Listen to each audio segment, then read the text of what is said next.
bienvenidos a su segmento 10 preguntas con Jazmín Torres. Aquí estoy con Miguel Susana, un hombre digno de escuchar. ¿Cómo está usted, Miguel? Yo estoy muy bien, gracias por invitarme y por compartir este tiempo contigo y con tu audiencia. Listo para responder lo que podamos responder. Muchísimas gracias a usted por abrir este espacio y permitirnos estar aquí. Muchísimas gracias, de verdad. Para mí es un placer estar aquí, poder entrevistarle, poder hablar con usted y saber más de usted y que el público principalmente pueda saber más de quién es Miguel Susana. Bueno, es un placer compartido entonces. Sí. La primera pregunta. Sí. ¿Qué o quién le motivó a incursionar en el mundo de la comunicación? Bueno, desde pequeño a mí me gustaba mucho la radio, la televisión, porque en mi casa se escuchaba mucha radio. Y uno creció escuchando programas de noticias, de deportes, musicales. Y eso evidentemente me fue atrayendo un poco inconscientemente hacia las comunicaciones. A mí siempre me gustó leer mucho en voz alta. Era un lector voraz. Y entonces eso me fue creando algunas y ciertas habilidades que lo iba practicando en la escuela. Luego, al ir creciendo, ya en la etapa de la adolescencia, mi voz cambió y entonces tuve una voz más grave y la gente comenzaba a decirme que yo tenía voz de locutor. Pero yo era un muchacho, ¿qué iba yo a pensar? Pero me gustaba mucho ver televisión, sobre todo ver las noticias, seguir locutores. Inconscientemente yo no sabía que me gustaba tanto la locución porque yo quería ir a la universidad a estudiar ingeniería. Y a eso fui a la universidad. Y bueno, luego que descubrí que tenía esa voz y que la gente me alentaba, pues me inscribí en la escuela de locución y ahí comencé a estudiar locución. Ya aprovechando el talento natural, siempre en la escuela, cuando había que leer algo, me llamaban a mí para leerlo por la voz. Eso me fue desarrollando, el ejercicio, y me fue ayudando entonces a compenetrarme, como a abrirme a ese mundo, explorar ese mundo desconocido de la locución y de las comunicaciones. Ya cuando entré a la universidad, pues descubro que mi vocación natural era hacia las comunicaciones y ya pues entonces no quiero estudiar ingeniería, sino que estudio comunicación. Exacto. Locución en la escuela, porque como es una carrera técnica, y ya el periodismo, comunicación en la universidad. Bien. Además de ser comunicador y locutor, usted es pastor. Entre estas tres, por así decirlo, la palabra se me va. Oficios, de esos tres oficios, ¿cuál sería el que más le gusta a usted y por qué? ¿Cuál es? Bueno, a decir verdad, yo amo las comunicaciones. Y el ser pastor es ejercer la comunicación. Porque tienes que comunicar el Evangelio, tienes que hablar constantemente con las personas. El Evangelio es buenas noticias o buenas nuevas de salvación. Fíjate cómo todo está relacionado. Comunicación, hablar, la oratoria. Jesús fue un gran orador, Jesús fue un gran comunicador. Y para comunicar bien la verdad del Evangelio hay que ser un buen comunicador, o por lo menos comunicar bien el mensaje. Entonces yo creo que una y otra va de la mano. En todo momento uno se va a sentir identificado como comunicador porque tiene que comunicar las buenas nuevas. Y lo que hace un pastor es comunicar el mensaje de las buenas nuevas, el mensaje de la Escritura, es decir, que va todo ligado. Y yo me siento bien en el rol de comunicador. Excelente respuesta, sí. Miguel. Yo tengo otra pregunta. ¿Qué tan difícil ha sido para usted llegar a donde está ahora? Bueno, como todo en la vida, hay que pagar un sacrificio, hay que pagar un precio, asumir un sacrificio.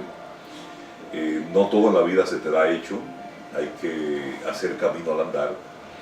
Y unos más que otros, pues tienen más dificultades o más facilidades en el camino. En lo personal, bueno, pues yo vengo de una familia muy humilde, con muchas limitaciones y muchas carencias. Entonces eso me hizo el camino más difícil. Porque para cada cosa lograda había que asumir muchos sacrificios y muchas limitaciones, es decir, que no tenía tanta facilidad ni tanta exposición para alcanzar tus sueños. Entonces, eso me permitió también tener más conciencia y sentido de cada logro alcanzado, aunque fuera pequeño en la vida.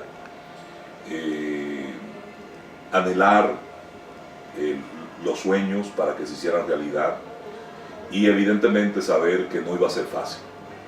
Es decir, que me iba a costar mucho el quizás llegar, que se abrieran puertas.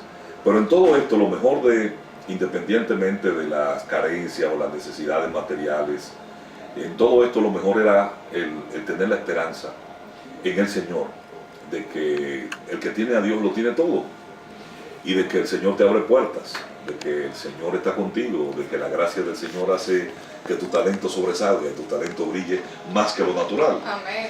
Y entonces, pues eso me dio la confianza de poder trabajar, de poder buscar y perseguir mis sueños, y de que Dios pusiera gracia en mí, porque no es mío, Dios me dio el talento y puso la gracia.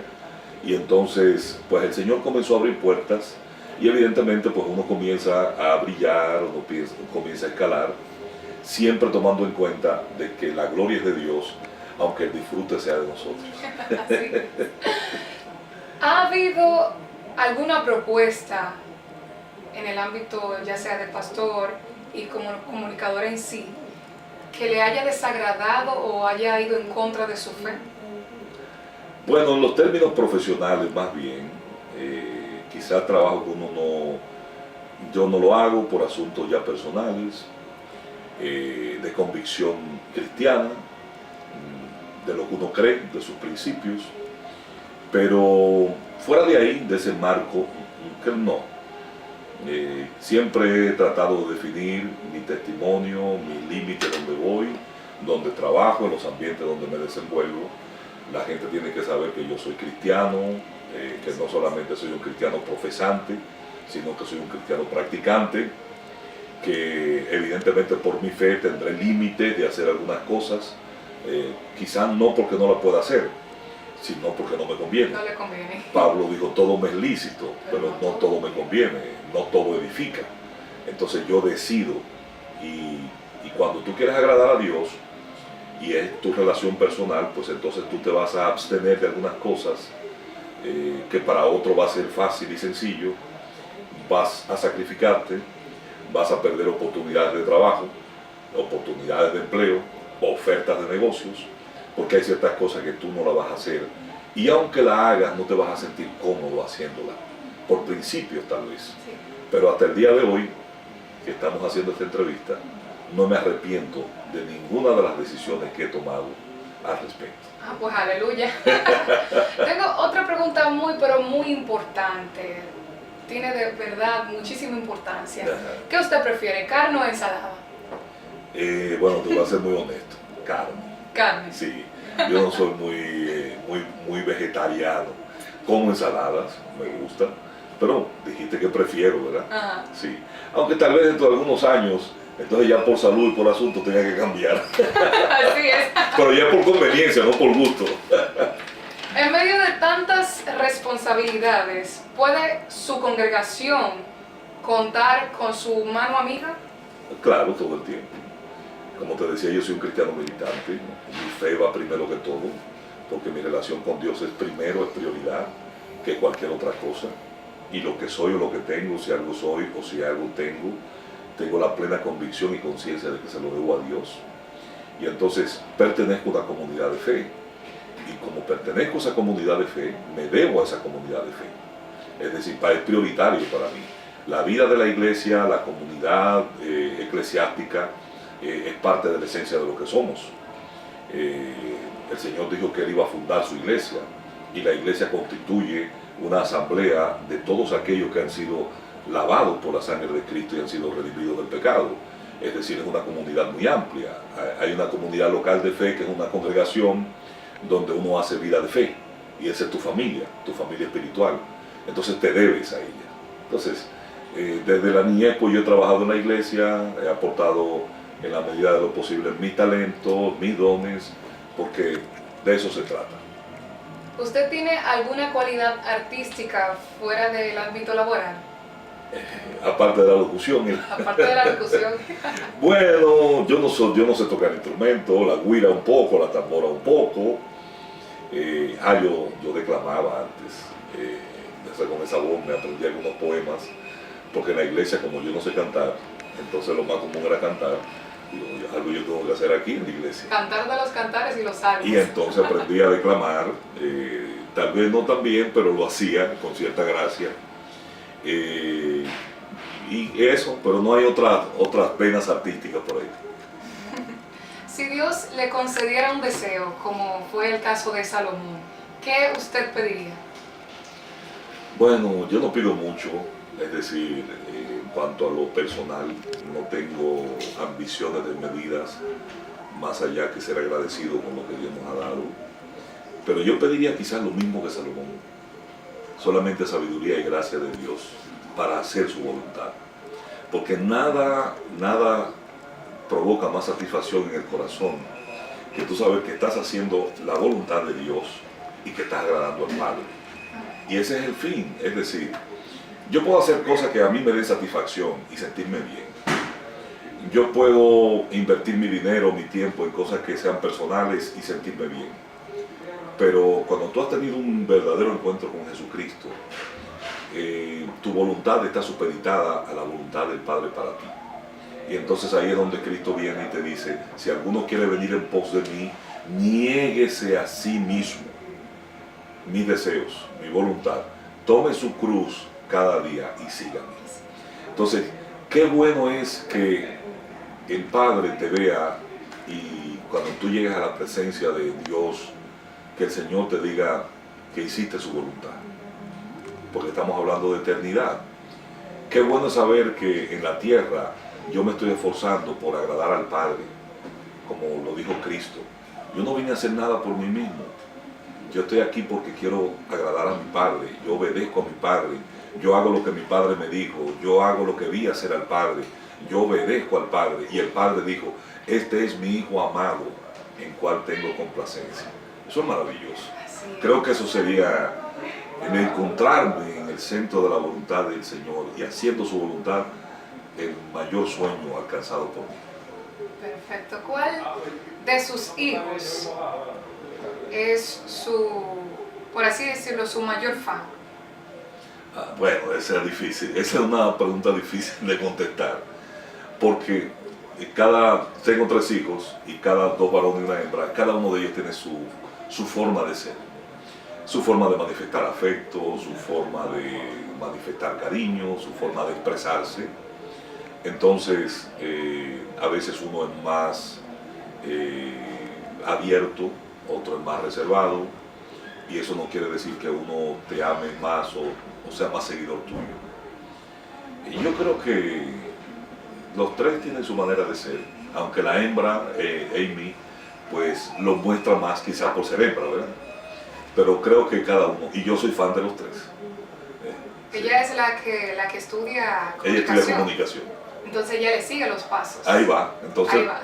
uno ve que hay cierta inclinación, ¿verdad? Sí. Por ser tal vez hembra, porque le gusta la comunicación, hay como cierta afinidad. Bien. Otra pregunta.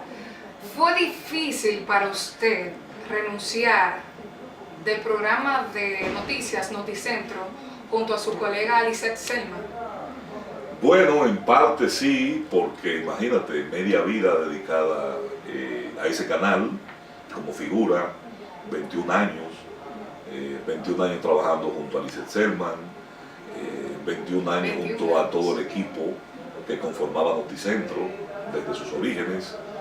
Entonces, no es fácil profesionalmente hablando, porque es un cambio. Tú has pasado media vida en eso. Pero el que le sirve al Señor, y cuando uno se perfila para hacer la voluntad del Señor, uno se prepara para los cambios. Hay ciclos que tienen que cerrarse, así es la vida. No todo es eterno, solamente la salvación y Dios es eterno. Entonces uno tiene que aprender en la vida que hay ciclos que hay que cerrarlos para poder continuar, para poder avanzar. Porque si no te pasa como Israel, iba a durar 40 años en el desierto cuando tu destino es la tierra prometida. Pero es bien fácil quedarte comiendo maná o codornices o donde hay un arroyo de agua fresca, o no querer enfrentar a los gigantes para echar fuera a los gigantes de Canaán por temor o por miedo y no disfrutar de los beneficios de la tierra prometida. Es bien fácil luego que tú ves los peligros y las amenazas en medio del desierto para seguir con la analogía de Israel en Egipto y desear volver a ser esclavo en Egipto, porque hay peligros inminentes al frente. Entonces no hay ciclos que hay que cerrarlo y continuar. A veces no sabemos de qué nos estamos perdiendo en la vida cuando no sabemos cerrar a tiempo ciertos ciclos y continuar avanzando en la vida. No me arrepiento de esa decisión. Y me he tomado un tiempo sabático, después de tantos años, tiempo sabático fuera de la televisión, y estamos estudiando algunos proyectos a futuro, inmediato, para volver a la televisión, pero ya con una propuesta propia. Perfecto, muchísimas gracias Miguel Susana por permitirnos estar aquí. Jazmín Torres se despide para el Mundo de Cristo. Síganos en nuestras páginas Twitter, Facebook, Instagram como mundodecristo.net y a Miguel Susana en sus páginas Instagram, Twitter y Facebook. Hasta una próxima y muchas gracias a ti por este tiempo, esta entrevista, y gracias también a todos los que puedan ver esta entrevista y disfrutarla, y que el Señor bendiga sus vidas, que el Señor bendiga sus familias, y no hay nada mejor en el mundo que servirle a Jesucristo y tener a Cristo en el corazón. Gracias, Yasmín. amén. Gracias a usted.